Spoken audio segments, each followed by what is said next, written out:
ताल्लुक रखने वाले सारे लोग होते हैं और फिर उनके साथ वो जो है वो यानी कि टाइम पास करने के लिए फिर कोई स्टोरी बताता है और उन सबसे स्टोरी पूछता है कि आपकी क्या स्टोरी, आपकी क्या प्रोफेशन, इस तरह से। अच्छा, यहाँ पे वो कहता है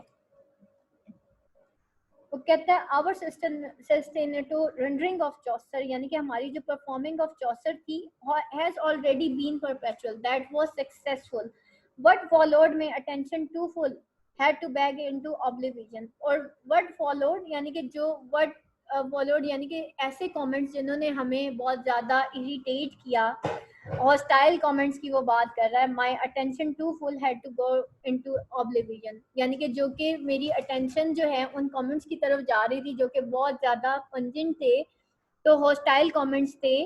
तो मैं जब मुझे प्रोग्रेस हुई, मुझे सक्सेस हुई इन सब चीज़ों में, तो मैं उसके बारे में सब कुछ भूल गया और मैं वापस अपने घर आ गया एंड बैक इनटू ऑब्लिविजन। और फिर मैं वापस आ गया, यानी कि मुझे पुरानी हर बात भूल गई जब मैं अपने काम में सक्सेसफुल हुआ। ठीक है, और कुछ?